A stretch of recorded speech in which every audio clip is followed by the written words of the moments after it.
I'm Brittany Lewis, a breaking news reporter here at Forbes. Joining me now is Hollie McKay, war correspondent and author of Only Cry for the Living. Hollie, thank you so much for joining me. Thanks for having me. Of course, as you know, this month marks 20 years since the U.S. invasion into Iraq. Before we dive into your experience of on-the-ground reporting in Iraq, I do want to rewind 2 decades ago.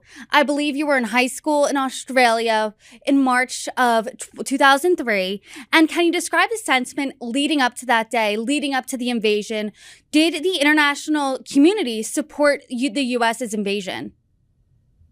Well, back then, we have to look at the context of 2003. And I think the US and really much of the world was very much on edge at that point, still from the 9/11 attacks. And so I think the majority of people, including myself being a 17-year-old school student at the time, um, believed in President Bush and believed that we needed to do whatever it took to ensure national security. And that's really why I think as this is before my time as a journalist, but we didn't see a huge amount of pushback even as journalists. And I think that really came down to this sentiment of that you had to be all supportive, that it was considered to be really unpatriotic if you didn't support the US going into Iraq. And I think there was also this conflated sense where people believed that Iraq was linked to September 11, which of course it wasn't.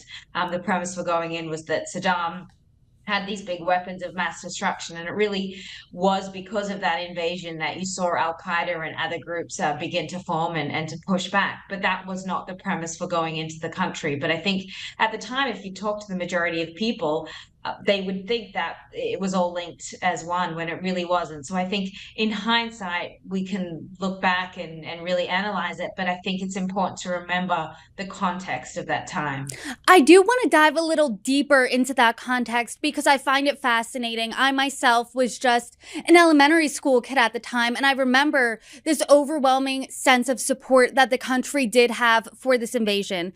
And according to a CNN USA Today Gallup poll taken March 24th, 2003, right after the initial invasion, 72% of Americans were in favor of the war against Iraq, and President George W. Bush had a 71% approval rating.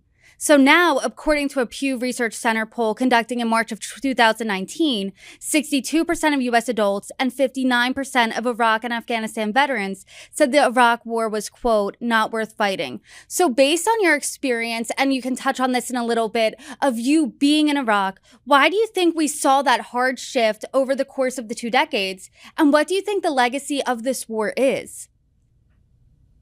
I think, first of all, that we went in under the false premise. There was the belief that Saddam was harboring these weapons of mass destruction, which, of course, after several years, it became quite apparent that that was not the case. However, still very interesting to me when I have this discussion with veterans.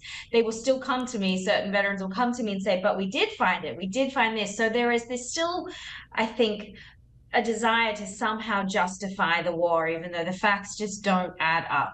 And I think as time sort of went by, and of course, Obama pulled the last of the troops out at the end of 2011, it became apparent what was this for? We had, I think it was 1.9 million Americans and coalition troops that deployed, more than 15% of those now struggling with PTSD, hundreds of thousands of people physically injured, at least 3,000 US troops dead. Not to mention many, many more Iraqis died in that conflict. And I think it's hard to look at those statistics and then look at Iraq now, which is a very different country than it was 20 years ago, but it's still what I would consider to be verging on a sort of a failed state. It's not a democracy. Yes, it has elections, but these elections are very corrupt. They're not fair. They're really run by outside interests. And so I think $1 trillion later, we have to look at that and say, well, ISIS invaded. Iraq still has no stability. It's still rife with corruption. It still can't really form a proper government. It's still dealing with terrorist threats. And although ISIS might be technically defeated, mind you, it still has really big pockets in much of the country. So I think that it's sort of hard to look at the pros and the cons and think that somehow that the pros outweigh the cons, because in my experience of spending a lot of time there over the past 10 years, that just isn't the case. Can you dive deeper into your experience there? I think a really interesting question that you just posed was, what was this for? I know as the anniversary of the 20th anniversary of the invasion passed, a lot of people asked that question, at least on the American side. Can you give us the perspective of the Iraqi people? Are they angry at America for invading? Are they relieved that Saddam Hussein's regime was toppled? What is their sentiment? I think it's very mixed, and that really depends on your ethnicity, where you live, as to how you feel about that. I'd say a lot of Iraqis, especially ones that I speak to in Baghdad and certainly Basra and other parts of the south of Iraq, they are still very angry that Saddam was taken out. They believe that although, yes, they acknowledge that he was a dictator, but they had a certain level of stability, and they felt that if they stayed out of trouble, stayed in their lane, did what they needed to do to support their family and get by, they didn't have to worry about all sorts of national security concerns and other things that they have to worry about now. And I think for a lot of them, they look back at that with a huge amount of regret that that happened. However, if you talk to the Kurds in the north of Iraq, who had a very different experience with Saddam. You have to remember that Saddam gassed his own people. He used chemical weapons against the Kurds in 1988 during the Iraq-Iran war, because he believed that the Kurdish population near the Iranian border were harboring Iranian soldiers and providing them with support. And that was the route that Saddam took against them. And that sentiment lingers very strong. So I think the Kurdish community look at George W. Bush as some sort of hero, because he took out Saddam, who was the sort of the nemesis to the Kurdish community. So it is a very mixed kind of response to it, depending on who you talk to and what their alliances are. I think if we can sort of look at who the real winners out of any of it were, I mean, it really, all fingers point to Iran in that, because Iran borders Iraq, and now Iran has an incredible amount of influence in Iraq, in the sense that they're able to basically buy off different politicians. A lot of the media in Iraq is very much influenced by Iran.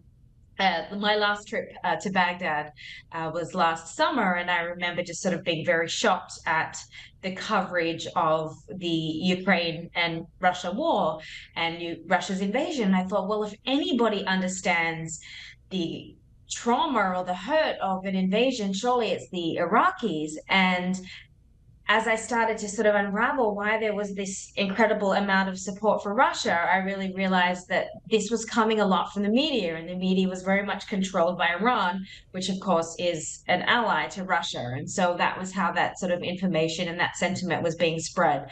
So it's very hard to kind of look at Iraq and think that there were too many winners in the conflict beyond the Kurds to a degree, Iran, and then obviously the military industrial complex made a lot of money in Iraq. But beyond that, I think as US and as taxpayers, I don't think that that $1 trillion was really to the benefit of the US or to the Iraqi people. I do want to talk about your on the ground reporting a little more. What was your experience in Iraq like? So I've been covering Iraq. Really, I was there since 2014, from the rise of ISIS. And I remember it just sort of struck me as this country that had gone so far. And again, this all does stem from the US invasion. So when Saddam was killed and the Ba'ath Party and the military that he had was disbanded, you had a whole bunch of people that were left with their guns on the street, no longer with an army to go to and with a job. And what you eventually saw was a lot of these leaders and these generals from Saddam's army that became really the original leaders of ISIS, and that became just the probably the most violent of all of them. And the sectarianism really struck me. And I think that was something that I talked to Paul Bremer about. Paul Bremer, of course, was in charge of the CPA, who that Bush appointed to essentially rebuild Iraq with this new constitution and government. And the one thing he said to me was the biggest mistake that was made was underestimating how far the Shia community would then take their, I guess, vengeance for power once the Sunnis were taken out. And you really saw that really with the rise of Iraq and with ISIS rather. And you saw that with this militia just coming in, and these were a Sunni militia coming in to kind of seek their own revenge after having felt repressed for so long since the invasion of the United States. So that to me, I mean, it all sort of stems from that. And you're still seeing these power struggles that exist today. And they did not really exist to that degree prior to 2003. So that to me probably was the most remarkable thing. And then I also have to acknowledge what I think on a brighter side of things was also seeing how the Iraqis did fight for their country and seeing how once they did get the training and the weapons from the US and from the coalition, how much there was a willingness that I'd never really seen before to take back their country and that there was something more to fight for. So that was probably the biggest silver lining for me was seeing this sort of emergent force that was willing to really fight for their country and do whatever it took to take that back from a terrorist organization. But in my more recent experiences in being in Iraq, I see remnants of a country that still can't form a government, that still hasn't properly dealt with the ISIS issue. And it always seems to me to be on the verge of the next terrorism threat. And I say that in large part because you have a huge part of the population that are basically stateless children. So you have these children that were born to ISIS fighters, sometimes by wives that were already married to these fighters or by Yazidis or other groups that were forcibly taken and forcibly married to ISIS fighters. But Iraq will not acknowledge them as sort of citizens. So you have these huge groups in the population that are now growing up without sort of a proper identity, without a state to belong to, with no ability to go to school or be part of the education system. And that worries me as to where that leads to Iraq in the next 10 years. Do you think this instability, this sense that they can't form a really stable government, that ISIS rose to the power it did, does that all stem, or was that like a domino effect from the US invasion? I think, I mean, to a large degree, yes, it was a domino effect because you had these very disgruntled former army people that really had nowhere to go and needed to push back against that sense of being subjugated by the Shia majority.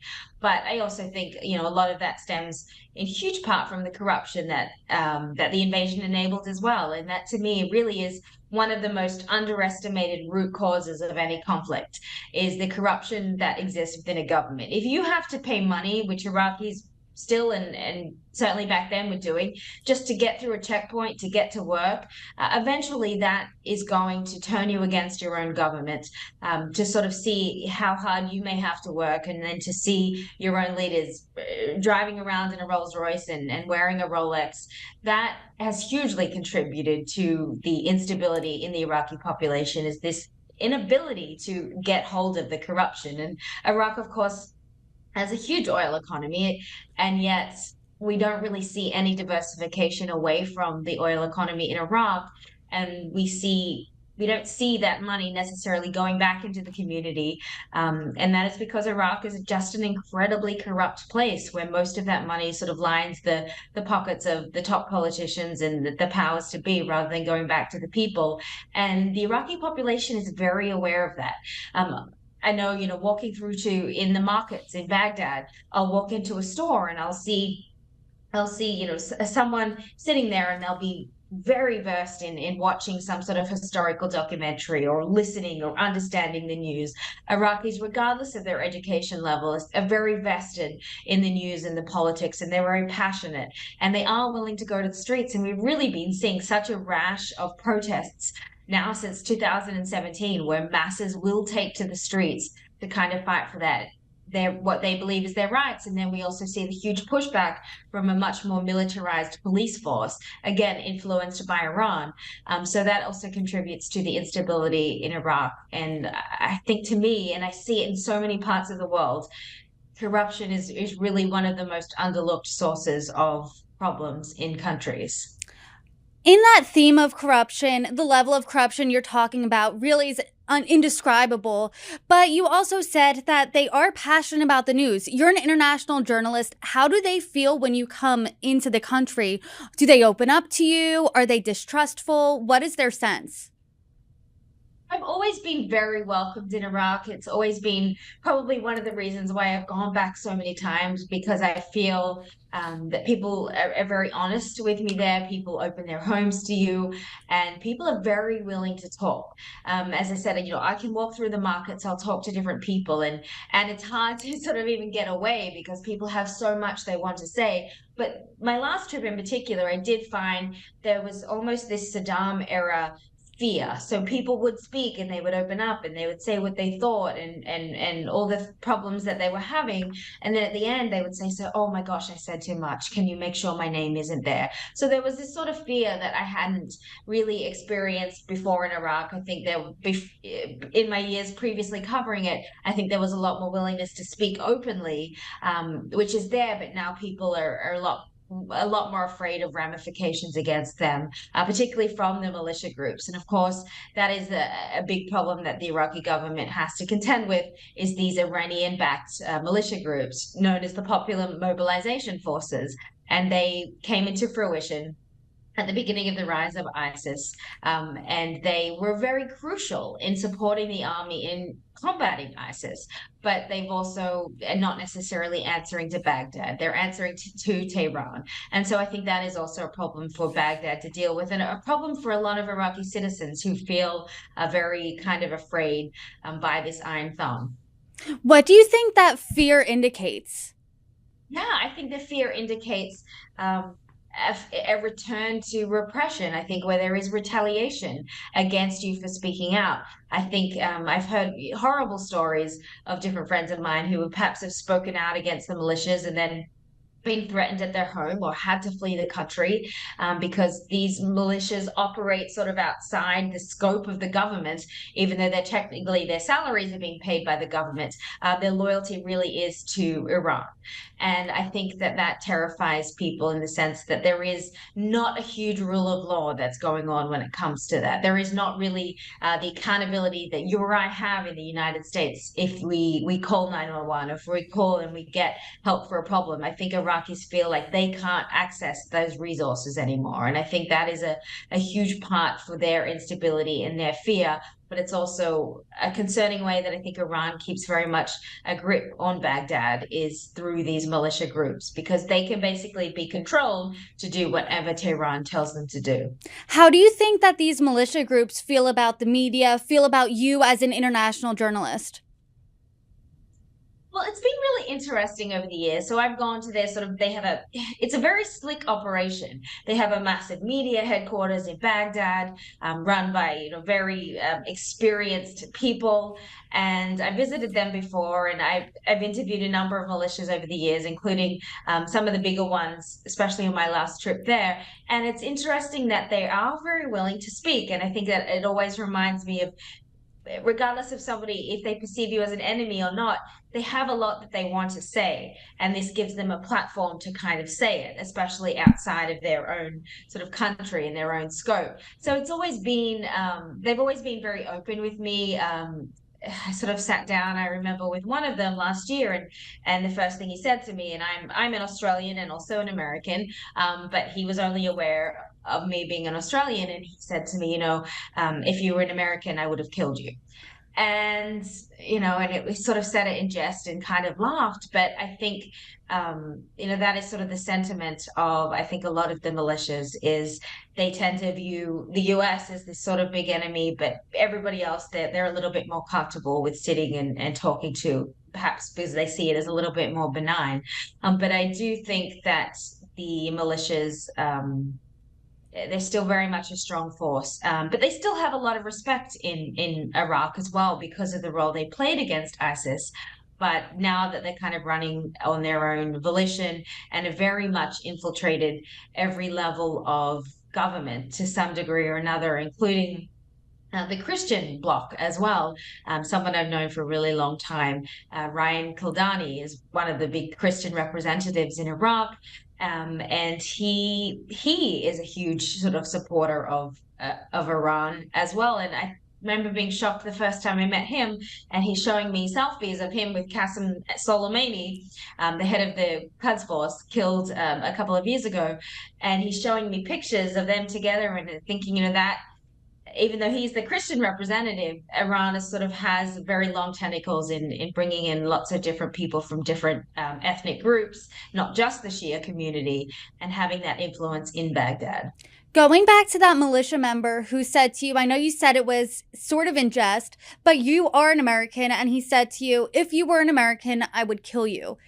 What were you feeling in that moment? Did you admit you were American, or, maybe let that one slide? Were you scared? Wasn't scared, but I certainly let that one slide. I researched a little bit later, and I saw that this particular militia had a kind of a formalized policy of at least kidnapping any Americans that they came across in the country. So I just sort of acknowledged that, and then continued with the interview. And again, as far as he was concerned, I was only Australian, and that, I think, especially with the militias and in Iraq, that has probably been one of the key things to enable me to work safely there over the past decade. I think that it would have been a much different experience had I just presented an American passport. I think that having that sort of Australian, even though, mind you, Australia was very involved in conflict, alongside the United States in Iraq, but I think militias and all those other groups really view the United States as the power players. And so I do sort of credit the Australian side for enabling me to kind of get around, I think, much more safely than I would have otherwise. You have a really unique perspective being on the ground, interacting with the Iraqi people. In the past 20 years, just from being there and talking to these people, what do you think the biggest misconception America and perhaps the rest of the world has about both Iraq and the war? The misconception is that Iraq is not a monolith. And so, of course, we look back at the war and we think, well, we went under a false premise, which is true, and it was all a mistake and nothing good came out of it. And yes, the majority of it might be that nothing good came out of it, but I still think there was some good that came out of this war. And I think that those parts of it also don't get acknowledged. As I said, Saddam, who was a terrible human rights abuser, he did terrible things to his own people, including gassing them. And so that, to many people, seeing him gone was a huge change and a very much welcome relief. We also don't know what his sons, Uday and Qusay, could have done if they were likely to inherit the power from Saddam. And they were probably were already committing horrible abuses from a very young age. And goodness knows what they could have done while they were in power. So I think we can look at that. Yes, Iraq does have a very, very imperfect government, but at least that there is a way for different people now to get to that throne, whereas that never existed before. So I think that there are silver linings. They may not outweigh the bad aspect of going into the war, but I think for big parts of the population, they did a lot of benefit to them. And I think the irony is always interesting to me, because some of the strongest critics of the United States are a lot of this sort of the Shia politicians and the Shia sort of military generals from the militia groups. But I always look at that and I think, and I'll often tell them, none of you would be in power if it wasn't for the United States. Saddam, would still be there. There was certainly no inkling that he was going to be taken out by anybody else anytime soon. And so I think it's interesting to observe the sort of criticism and hatred from the people who probably benefited most from the invasion. What's their reaction when you do point that out, that they wouldn't be in power if it wasn't for the U.S.? They don't have a lot to say. There's not a lot that they can come back with. I'm yet to hear any kind of solid response to that would make me think that somehow that would not be the case. So they tend to move on from that subject pretty quick. Yeah, change the subject. But we just did a rewind of the past 20 years in Iraq. What do you think the next 20 years look like? We kind of laid out this chaotic, corrupt landscape. Do you think that continues into the next 2 decades?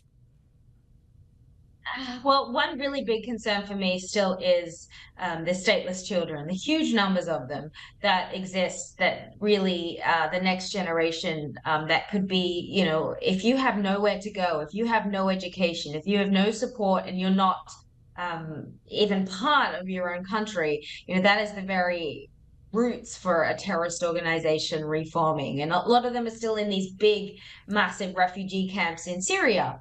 And so they're basically exposed to this awful brainwashing every single day. And so that concerns me of where Iraq goes in the next sort of 10 to 20 years. I don't see I mean, there are efforts from some Iraqi representatives to try to diversify away from the oil economy a little bit and bring Iraq into different realms of being able to finance its country. But I don't see a lot of that necessarily having a huge impact or really sort of changing the corruption game. So I think we are going to see an even stronger Iranian influence possibly over the next 10 to 20 years. And I think that will also come with the Sunni extremism. So I think right now there are ISIS pockets and there are still daily attacks going on, but obviously nothing at the scale that there was between 2014 and 2017. But I do think that Iraq is still sort of a hotbed for these extremists to come into, especially ones that feel subjugated. And I think that it's going to cause problems, maybe not in the next 5 years, but I think a little bit beyond that. You're still going to see that instability grow. It's a bit of a bleak assessment, but I just don't have huge hopes that Iraqi society is going to change kind of in any major way. But having said that, it's these small victories too that I think matter to the Iraqi people. And on my last trip there, I remember I had a fixer, and a fixer is someone that journalists work with in a foreign country that kind of translate, help us set up interviews, get around. And I've had the same fixer that I've been working with in Baghdad for a really long time, Anas. And I remember one of the first things she said to me when I got into her car was, we haven't had a suicide bombing now for 4.5 years. And she was just very excited, that her part of Baghdad had been kept safe for that long. And to me, I sort of looked at that and I thought, well, that is a small but very significant victory. Whether that will last very long, possibly not. But I think right now, in terms of attacks, Iraq is a fairly stable place. I just have concerns about where it ends up going from here, especially as these ISIS children grow up without sort of any hope or any inkling of a future. Does it look like there will be a solution for those children? Because that sounds like that's just the recipe for disaster, getting children young and brainwashing them before that they have the opportunity to learn anything else.